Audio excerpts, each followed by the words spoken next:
স্পষ্ট শুনতে পাচ্ছিলাম তৃতীয় কারো শ্বাস নেওয়ার শব্দ। মা হঠাৎ বলল, চুপ, ও রেগে যাবে। তখনই বুঝলাম আমাদের সাথে আরেকটা কিছু আছে। আসসালামু আলাইকুম প্রিয় শ্রোতা বন্ধুরা, ছায়ার ফিসফাস থেকে আমি ইসমাইল হিমু আপনাদের স্বাগতম জানাচ্ছি। দেশ প্রবাস থেকে যারা আমাদেরকে শুনছেন বা পরবর্তীতে শুনবেন, তাদের সবাইকে প্রাণঢালা শুভেচ্ছা এবং অভিনন্দন। সত্য এবং ভয়ের ঘটনা পেতে ছায়ার ফিসফাসের সাথেই থাকুন। আশা করি আল্লাহর রহমতে আপনারা সবাই খুব ভালো আছেন ও সুস্থ আছেন। আমিও ভালো আছি আলহামদুলিল্লাহ। আপনাদের জীবনে ঘটে যাওয়া বা আপনাদের জানার সত্য ঘটনাগুলো আমাদেরকে লিখে অথবা রেকর্ড করে পাঠাতে পারেন ismailhimu8@gmail.com এই ইমেল অ্যাড্রেসে। আমাদের ঘটনাগুলো কেমন লাগলো তা আমাদের কমেন্ট সেকশনে জানিয়ে দিতে পারেন। আশা করছি ছায়ার ফিসফাসে আজকের ঘটনাগুলো আপনাকে ভয়ে শিহরণ জাগাতে সক্ষম হবে ইনশাল্লাহ।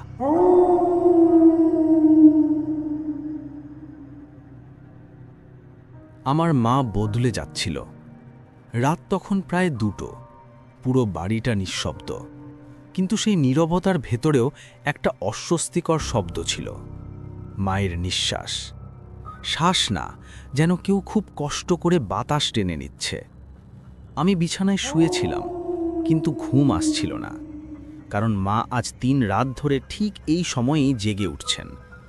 প্রথম দিন ভেবেছিলাম হয়তো দুঃস্বপ্ন, দ্বিতীয় দিন অসুস্থতা, কিন্তু আজ কিছু একটা আলাদা। আমি ধীরে ধীরে দরজাটা খুললাম। মায়ের ঘর থেকে একটা পচা ধূপ আর ভেজা মাটির গন্ধ আসছিল। আমাদের ঘরে কখনো ধূপ জ্বালানো হয় না, মা এসব বিশ্বাসই করতেন না। আমি ফিসফিস করে বললাম, মা। কোনো উত্তর নেই। ঘরের আলো জ্বলছিল না, কিন্তু জানালার ফাঁক দিয়ে চাঁদের আলো পড়ে মায়ের বিছানার এক কোণে। মা বসেছিলেন, পিঠ আমার দিকে, চুলগুলো পুরো এলোমেলো, যেন কেউ টেনে ছিঁড়ে দিয়েছে। কাঁচ দুটো অস্বাভাবিকভাবে উঁচু নিচু হচ্ছিল। আমি আরেকবার ডাকলাম, মা, তুমি ঠিক আছো? এইবার মা ধীরে ধীরে মাথা ঘোরালেন। আমি শপথ করে বলতে পারি, ওটা আমার মায়ের চোখ ছিল না। চোখের সাদা অংশ প্রায় কালো, আর মনির জায়গায় যেন কিছু নড়াচড়া করছে। মা তাকিয়ে রইলেন, হাসলেন, কিন্তু সেই হাসিতে কোনো মমতা ছিল না। ছিল এমন কিছু যেটা দেখে শরীর ঠান্ডা হয়ে গেল। মা বললেন, তুই এখনো জেগে আছিস? কণ্ঠস্বরটা মায়ের মতোই, কিন্তু তাতে যেন দুইজন একসাথে কথা বলছে। আমি কোনো উত্তর না দিয়ে দৌড়ে নিজের ঘরে ঢুকে দরজা বন্ধ করলাম। সেই রাতেই প্রথম বুঝলাম আমার মায়ের ওপর কিছু একটা করা হয়েছে। আমার মা ছিলেন সাধারণ একজন মানুষ, না কুসংস্কার না তন্ত্রমন্ত্রে বিশ্বাস, কিন্তু গত 1 মাসে সব পাল্টে গেল। মা আয়নার সামনে দাঁড়িয়ে নিজের সাথেই কথা বলেন, মাঝে মাঝে অচেনা ভাষায় বিড়বিড় করেন। রান্নাঘরের মেঝেতে হলুদ আর লাল গুঁড়ো ছড়িয়ে থাকে। আর সবচেয়ে ভয়ঙ্কর, মা এখন আর আমাকে নাম ধরে ডাকেন না, তিনি শুধু বলেন, ওটা। একদিন সাহস করে জিজ্ঞেস করলাম, মা, ওটা মানে কে? তখন মা থেমে গেলেন, তারপর খুব ধীরে বললেন, যেটা আমার ভেতরে ঢুকেছে। সেই মুহূর্তে আমার হাত পা কাঁপতে শুরু করে। এক রাতে বিদ্যুৎ চলে গেল। আমি ফোনের ফ্ল্যাশ জ্বালিয়ে পানি খেতে রান্নাঘরে গেলাম। হঠাৎ মেঝেতে কিছু একটা চোখে পড়ল। একটা পুতুল, কাপড়ের পুতুল, কিন্তু বুকের জায়গায় সূচ ঢোকানো, আর পুতুলটার মুখে আমার মায়ের মতো তিল। আমি চিৎকার করে উঠতেই মা পেছন থেকে বললেন, ওটা ধরিস না। আমি ঘুরে তাকালাম। মা অন্ধকারে দাঁড়িয়ে, হাতে একটা কালো সুতো আর কিছু চুল। চুলগুলো মায়ের নিজেরই। আমি কাঁপা গলায় বললাম, মা, এসব কি? মা খুব শান্ত গলায় বললেন, এখন আর থামানো যাবে না। পরদিন পাশের বাড়ির খালামণি আমাকে ডেকে বললেন, তোর মায়ের দিকে নজর রাখিস। আমি অবাক হয়ে বললাম, কেন খালা? তিনি চারপাশে তাকিয়ে ফিসফিস করে বললেন, ওর উপর কালো জাদু করা হয়েছে। আমার বুকের ভেতর কেমন করে উঠল। খালামণি বললেন, রাত 3টের ওর ঘর থেকে কেউ বেরোয়, কিন্তু সেটা তোর মা না। আমি সেদিন রাতে আর ঘুমোতে পারিনি। রাত ৩:১২। আমি দরজার ফাঁক দিয়ে দেখলাম মায়ের ঘরের দরজা নিজে থেকেই খুলে গেল। ভেতর থেকে কেউ বেরোলো। লম্বা, অস্বাভাবিকভাবে বাঁকা শরীর, পা মেঝেতে ঠেকছে না, আর মাথাটা পেছনের দিকে ঘোরানো। তারপর সেই জিনিসটা থেমে গেল, ধীরে ধীরে মুখ ঘুরিয়ে আমার দিকে তাকালো আর বলল, পরেরটা তোর পালা। ওই কথাটা শোনার পর আমার শরীর একদম শক্ত হয়ে গিয়েছিল। চিৎকারও করতে পারিনি, পালাতেও পারিনি। হঠাৎ করেই ঘরের আলো জ্বলে উঠল। আমি চোখের সামনে দেখলাম ওই জিনিসটা নেই। মায়ের ঘরের দরজা বন্ধ, যেন কিছুই হয়নি। কিন্তু আমার গলা শুকিয়ে যাচ্ছিল, কারণ মেঝেতে ভেজা পায়ের ছাপ ছিল। সোজা এসে থেমেছে আমার দরজার সামনে। সকালে উঠে দেখি মা রান্নাঘরে বসে সবজি কাটছেন, একদম স্বাভাবিক। আমি ভয়ে ভয়ে বললাম, মা, গত রাতে তুমি? মা থামালেন, চোখ তুলে তাকালেন। সেই চোখে আজ কোনো অদ্ভুত ভাব নেই, একদম আগের মতো। মা বললেন, কি বলবি? আমি কিছু বললাম না, কিন্তু যখন মা পাশ ফিরে দাঁড়ালেন তখন দেখলাম তার ঘাড়ের পেছনে কালো দাগ। দাগ না, যেন হাতের ছাপ, 5টা আঙুল স্পষ্ট। মায়ের ঘরের কোণায় একটা পুরনো আয়না আছে। ওটা আগে ছিল না, আমি নিশ্চিত। মা কোথা থেকে এনেছেন জিজ্ঞেস করলে বলেন, ওটা আগেও ছিল, তুই খেয়াল করিসনি। কিন্তু আয়নাটার দিকে তাকালেই মাথা ঘোরে, মনে হয় কেউ ভেতর থেকে তাকিয়ে আছে। একদিন সাহস করে আয়নার সামনে দাঁড়ালাম। আমি নিজেকে দেখলাম, কিন্তু আমার পেছনে মায়ের প্রতিচ্ছবি নেই। আমি ঘুরে তাকালাম, মা ঠিক আমার পেছনেই দাঁড়িয়ে। আমি আবার আয়নার দিকে তাকালাম। এইবার দেখলাম মায়ের জায়গায় কেউ একজন দাঁড়িয়ে, চুল মুখ ঢেকে রেখেছে, মুখ দেখা যাচ্ছে না। হঠাৎ আয়নার ভেতর থেকে ফিসফিস শব্দ, ওকে সরাতে হবে। আমি দৌড়ে পাশের বাড়িতে গেলাম। খালামণি দরজা খুলেই বললেন, তুই দেখেছিস তাই না? আমি কাপা গলায় বললাম, খালা, আমার মা। খালামণি আমার কথা শেষ হতে দিলেন না, বললেন, তোর মায়ের শরীরটা ধার দেওয়া হয়েছে। আমি অবাক হয়ে তাকালাম। তিনি বললেন, কালো জাদুতে এক একটা জিনিস শরীর চায়, আর সবচেয়ে সহজ শরীর হলো মায়ের শরীর। আমার বুক থক করে উঠল। খালামণি খিসফিস করে বললেন, এই জাদুটা কেউ খুব কাছের মানুষ না হলে করা যায় না।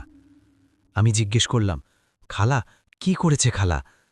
খালামণি অনেকক্ষণ চুপ করে রইলেন, তারপর বললেন, তোর খালু মারা যাওয়ার পর তোর মায়ের সাথে কার ঝামেলা হয়েছিল?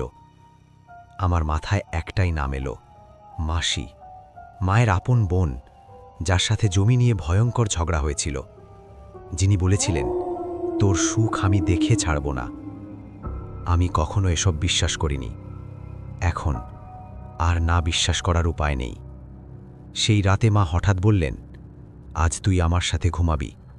আমি না করতে পারিনি। রাত গভীর হলে মা উঠে বসলেন, চুল খোলা, চোখ বন্ধ। তিনি ধীরে ধীরে বলতে লাগলেন, একটা ভাষা যেটা আমি কোনোদিন শুনিনি। হঠাৎ মা থেমে গেলেন, চোখ খুললেন। এবার চোখের ভেতর আবার সেই অচেনা অন্ধকার। মা ফিসফিস করে বললেন, ওকে ডাকতে হবে। আমি কাঁদতে কাঁদতে বললাম, কাকে মা? মা আমার কানের কাছে মুখ এনে বললেন, যে তোর মা হওয়ার আগেও ছিল। রাত 3টে। মা মেঝেতে গোল করে কিছু এঁকে ফেললেন, কালো গুঁড়ো দিয়ে। মাঝখানে বসিয়ে দিলেন আমাকে। তারপর বললেন, ভয় পাস না, তুই শুধু দরজা খুলে রাখবি। হঠাৎ ঘরের দরজায় কড়া নাড়া, কিন্তু বাইরে কেউ নেই। দ্বিতীয় কড়া নাড়া। এইবার দরজার ফাঁক দিয়ে একটা ফিসফিস শব্দ, মাকে ফেরত দিতে এসেছে। দরজার ওপাশ থেকে কথাটা থেমে যাওয়ার সাথে সাথেই মা হঠাৎ চিৎকার করে উঠলেন, ঢুকিস না। কিন্তু শব্দটা মায়ের ছিল না, ওটা ছিল রাগে ভরা, খসখসে, অমানবিক। হঠাৎ বাতাস ভারী হয়ে গেল। ঘরের ভেতরের বাতি একটার পর একটা নিভে গেল। আমি মেঝেতে আঁকা বৃত্তের ভেতর বসেছিলাম, পা নড়াতে পারছি না, মুখ দিয়ে শব্দ বেরোচ্ছে না। দরজার ওপাশে কেউ নখ দিয়ে আঁচড়েছিল। তারপর সব থেমে গেল, এক মুহূর্তের নীরবতা। আর ঠিক তখনই মা জ্ঞান হারিয়ে পড়ে গেলেন। সকাল হলে দেখি ঘরের মেঝেতে সেই কালো বৃত্ত নেই, সব পরিষ্কার। মা বিছানায় ঘুমাচ্ছেন, একদম শান্ত। কিন্তু মায়ের হাতে একটা দাগ, লাল সুতো দিয়ে বাঁধা, আর সুতোটা এমনভাবে পেঁচানো যেন কেউ চিহ্ন এঁকে রেখেছে। খালামণি এসেই বললেন, সময় কম। আমি জিজ্ঞেস করলাম, কিসের সময় খালা? তিনি বললেন, যে জিনিসটা ঢুকেছে ও সম্পূর্ণ দখল নেওয়ার আগে। সেদিনই আমরা গেলাম মাসির বাড়িতে। বাড়িটা গ্রামের একদম শেষ প্রান্তে, চারপাশে জঙ্গল আর একটা পুরনো কুঁয়ো। বাড়িতে ঢুকতেই আমার মাথা ঝিমঝিম করতে লাগলো। মাসি দরজা খুলে হাসলেন। হাসিটা অস্বাভাবিকভাবে চওড়া, চোখের কোণে কালো ছাপ। তিনি বললেন, অনেক দিন পরে এলি মার সাথে। আমি বুঝে গেলাম তিনি জানেন। মাসি আমাদের বসালেন, চা দিলেন, কিন্তু চায়ের কাপের তলায় ছিল ছাই আর চুল। খালামণি হঠাৎ উঠে দাঁড়িয়ে বললেন, ওটা দেখাও। মাসি একটু থেমে বললেন, দেখে আর কি হবে। তারপর ধীরে ধীরে আমাদের নিয়ে গেলেন ঘরের ভেতরের এক বন্ধ ঘরে। দরজা খুলতেই আমার শ্বাস বন্ধ হয়ে এলো। ঘরের চারদিকে আয়না, ছোট বড় অসংখ্য আয়না। মাঝখানে একটা পুতুল, একদম মায়ের মতো দেখতে।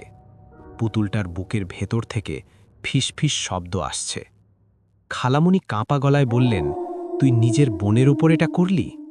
মাসি হাসলেন, বললেন, আমি শরীর চাইনি, আমি জীবন বদলাতে চেয়েছিলাম। তিনি বললেন, এই জাদুতে আত্মা শরীর নেয়, কিন্তু তাকে টিকতে হলে আরেকটা রক্তের সম্পর্ক লাগে। আমি চমকে উঠলাম। আমি বললাম, মানে? মাসি আমার দিকে তাকিয়ে বললেন, মানে তুই। হঠাৎ আয়নাগুলো কাঁপতে শুরু করলো। একটার ভেতর থেকে ধীরে ধীরে একটা মুখ ভেসে উঠল। চুল এলোমেলো, চোখ নেই, মুখে শুধু একটা ফাটা হাসি। ও বলল, মা ডাক। আমি কান্নায় ভেঙে পড়লাম। মাসি বললেন, একবার ডাকলেই ও পুরোপুরি ঢুকে যাবে। ঠিক তখনই বাইরের কুয়ো থেকে একটা বিকট শব্দ এলো। আমরা দৌড়ে বাইরে গেলাম। দেখলাম মাসির বাড়ির এক কাজের লোক কুয়োর ধারে পড়ে আছে, জ্ঞান নেই। আর কুয়োর ভেতর থেকে ভেসে আসছে একটা পরিচিত কণ্ঠ, আমার মায়ের কণ্ঠ। খালামণি ফিসফিস করে বললেন, এটা শুরু হয়ে গেছে। হঠাৎ মা আমার সামনে এসে দাঁড়ালেন, কিন্তু এইবার তিনি একদম ঠিকঠাক হাঁটছেন, চোখে কোনো অন্ধকার নেই। মা আমার মাথায় হাত রেখে বললেন, ভয় পাস না, আমি এখন দু জায়গায় আছি। তারপর তিনি ফিসফিস করে বললেন, একটা আমাকে বাঁচাতে চাইছে, আর একটা তোকে চায়। আমি এখন দু জায়গায় আছি। মায়ের কথাটা শুনে আমার মাথা ঝাঁঝা করতে লাগলো। আমি মায়ের হাতটা ধরতে গেলাম, কিন্তু হাতটা ঠান্ডা। মানুষের শরীর এমন ঠান্ডা হয় না। খালামণি আমার হাত টেনে নিলেন, ফিসফিস করে বললেন, এইটা পুরো মা না। আমরা সবাই কুয়োর কাছে গেলাম। পুরনো কুয়ো, চারপাশে শ্যাওলা, ভেতর থেকে ভেজা মাটির গন্ধ আর ধূপের গন্ধ একসাথে আসছে। খালামণি বললেন, এই কুয়োটা নতুন না, এটা শরীর বদলের জায়গা। আমি তাকিয়ে রইলাম। তিনি বললেন, যে কালো জাদু করা হয়েছে তার শেষ নিয়ম হল, যার শরীর নেওয়া হবে তার সবচেয়ে কাছের মানুষকে নিজে হাতে ছেড়ে দিতে হবে। আমার বুকটা ধপ করে উঠল। আমি বললাম, মানে আমাকে? খালামণি মাথা নেড়ে বললেন, না, মাকে তোকে ছেড়ে দিতে হবে। মাসি তখন ধীরে ধীরে আমাদের দিকে এগিয়ে এলেন। তিনি শান্ত গলায় বললেন, আমি তোকে মারতে চাইনি। আমি চিৎকার করে বললাম, তাহলে এসব কেন? মাসি বললেন, তোর মা সব পেয়েছিল, সংসার, ভালোবাসা, শান্তি, আর আমি শুধু ছায়ায় ছিলাম। তিনি কুয়োর দিকে তাকিয়ে বললেন, ওটা আমাকে একটা সুযোগ দিয়েছিল, বলেছিল, একটা শরীর দিলে একটা জীবন নতুন করে শুরু করতে পারবি। হঠাৎ মায়ের শরীর কাঁপতে শুরু করল। মা হাঁটু গেড়ে বসে পড়লেন, এক হাতে নিজের বুক চেপে ধরলেন। মায়ের মুখ দিয়ে দুরকম শব্দ বেরোতে লাগল, একটা কান্না আর একটা হাসি। মা কাঁদতে কাঁদতে বললেন, আমি যেতে চাই না। আর ঠিক তখনই আরেকটা কণ্ঠ, শরীরটা এখন আমার। আমি দৌড়ে গিয়ে মাকে জড়িয়ে ধরলাম। আমি চিৎকার করে বললাম, আমাকে নাও, মাকে ছেড়ে দাও। হঠাৎ চারদিক নিস্তব্ধ। মা ধীরে ধীরে আমার দিকে তাকালেন, এইবার চোখে শুধু ভয় আর ভালোবাসা। মা বললেন, মা কখনো নিজের সন্তানের বদলে নিজেকে বাঁচায় না। মাসি চিৎকার করে বললেন, এখন দেরি হয়ে গেছে। কুঁয়োর কিতর থেকে কালো ছায়া উঠতে শুরু করল। ছায়ার ভেতর অস্পষ্ট মুখ, অসংখ্য হাত। খালামণি ফিসফিস করে বললেন, যদি মা নিজে থেকে তোকে ছেড়ে দেয় তাহলেই ও পুরোপুরি ঢুকবে। আমি কাঁপতে কাঁপতে মায়ের হাত ধরলাম। মা আমার কপালে চুমু দিলেন, বললেন, চোখ বন্ধ কর। আমি চোখ বন্ধ করলাম। হঠাৎ অনুভব করলাম মায়ের হাত আমার হাত থেকে সরে যাচ্ছে। দূরে কোথাও মায়ের কণ্ঠ, আমি যাচ্ছি না, আমি লড়ছি। আর ঠিক তখনই কুঁয়োর ভেতর থেকে একটা বিকট চিৎকার, না! আমি চোখ খুলে দেখি মা কুঁয়োর ধারে দাঁড়িয়ে, কিন্তু তার ছায়াটা আমাদের দিকে আসছে না। ছায়াটা মাসির দিকে এগোচ্ছে। কুঁয়োর ধারে দাঁড়িয়ে আমি মায়ের হাত ধরেছিলাম। মায়ের চোখে এক ধরনের অদ্ভুত দৃঢ়তা যা আগে কখনো দেখিনি। সে ভয়ের মাঝেও লড়ছে, আর আমি জানি আমার ছাড়া ওর কিছু করা সম্ভব নয়। মাসি দাঁড়িয়ে থাকলেন, ছায়ার দিকে হাত বাড়িয়ে বললেন, এবার শেষ সময়। ছায়ার ভেতর ভেসে উঠল আমার মায়ের মতো একটি রূপ, কিন্তু চোখ খালি, হাসি বিকৃত, হাতের আঙুলগুলো লম্বা আর বাঁকা। মায়ের শরীরের সঙ্গে ছায়া মিলছে, যেন দুইটি একসাথে যুদ্ধ করছে। মা কাঁপতে কাঁপতে ফিসফিস করলেন, আমার সন্তানকে কাছে আনতে চাইছে, কিন্তু আমি দেব না। আমি চিৎকার করে বললাম, আমি আছি মা, আমি আছি। ছায়া ধীরে ধীরে এগোতে শুরু করল। মা তার নিজের শরীর ঝাঁকিয়ে ফেললেন, যেন কোনো আঘাত আটকানো যায়। আমি নিজের শরীর দিয়ে মা ঢেকে দিলাম, কিন্তু ছায়ার নখ আমাদের স্পর্শ করল। আমি হাত দিয়ে মায়ের চুল আঁকড়ে ধরলাম। মা ধীরে ধীরে শক্ত হয়ে দাঁড়ালেন। অদ্ভুত শব্দ, এক ধরনের গর্জন ঘিরে ধরল পুরো জায়গা। মাসি চিৎকার করে বললেন, ওর শক্তি অবিশ্বাস্য, তুই কখন এমন কিছু দেখিসনি। মা হঠাৎ আমার দিকে তাকালেন। চোখের অন্ধকার দূরে সরে গেছে, আর মায়ের আসল কণ্ঠ ফিরে এসেছে। তিনি বললেন, এবার আমাকে বাঁচাতে হবে। আমরা কুঁয়োর মধ্যে এক বৃত্ত আঁকলাম, যেখানে ছায়া ঢুকতে পারবে না। মা চিৎকার করে বললেন, আমি একাই চাই না, আমি আমার সন্তানকে হারাতে চাই না। হঠাৎ ছায়ার এক অংশ ভেঙে পড়ল। মাসি দৌড়ে কুঁয়োর দিকে গেলেন, কিন্তু ছায়া তার শরীরকে গ্রাস করে ফেলল। তিনি চিৎকার করে বললেন, না, এটা সম্ভব না। আমরা কেবল দাঁড়িয়ে তাকালাম। মাসির বিকৃত চেহারা ধীরে ধীরে অদৃশ্য হয়ে গেল। কুঁয়োর ভেতর শুধু শান্ত জল আর নীরবতা রয়ে গেল। মা ধীরে ধীরে আমাকে জড়িয়ে ধরলেন, চোখে কাদার ছাপ, মুখে স্বস্তি। তিনি বললেন, তুই আমাকে বাঁচিয়েছিস। মা কখনো নিজের সন্তানের জন্য ভয়ের কাছে হার মানে না। আমি শ্বাস ফেলে বললাম, মা, সব শেষ? মা মাথা নেড়ে বললেন, সব শেষ, তবে মনে রেখো, ভয় সবসময় কাছেই থাকে, কিন্তু ভালোবাসা সবসময় জোরে। আমরা বাড়ি ফিরে এলাম। মা আগের মতো হাসলেন, রান্না করলেন, কিন্তু আমি জানতাম মায়ের ভেতরে সেই লড়াই সব সময় থাকবে। রাত হলে আমি বিছানায় শুতে গেলে দরজার ওপাশে কুঁয়োর দিকে চেয়ে দেখি শুধু চাঁদের আলো পড়ে, আর মনে হয় কোথাও কোনো অজানা চোখ আমার দিকে তাকাচ্ছে। আমি জানি আজ আমরা বাঁচলাম। আজকের গল্পটা এখানেই শেষ, কিন্তু বিশ্বাস করো, ভয়ের শেষ কখনো এখানেই হয় না। কারণ কিছু গল্প শোনা শেষ হলেও তার ছায়া থেকে যায় আমাদের চারপাশে, অন্ধকার ঘরে, নিস্তব্ধ রাতে, কিংবা হঠাৎ কানে ভেসে আসা কোনো অচেনা শব্দে। যদি গল্পটা তোমার মনে একটুও শিহরণ জাগিয়ে থাকে, তাহলে বুঝবে ভয় এখনো বেঁচে আছে। তোমাদের জানাশোনা সত্য এবং ভয়ে যদি কোনো ঘটনা থাকে, তাহলে আমাদেরকে লিখে পাঠাও ismailhemu8@gmail.com। এমন আরও ভয়ঙ্কর, রহস্যময় সত্য ঘটনা আর ভূতের গল্প শুনতে চ্যানেলটা সাবস্ক্রাইব করো, ভিডিওটা লাইক দাও, আর কমেন্টে জানাও আজকের গল্পের কোন অংশটা তোমাকে সবচেয়ে বেশি ভয় পাইয়েছে। মনে রেখো, সব দরজা বন্ধ থাকলেও কিছু কিছু জিনিস কখনো দরজার তোয়াক্কা করে না। আবার দেখা হবে আরেকটা ভয়ানক গল্প নিয়ে। ততক্ষণ পর্যন্ত সাবধান।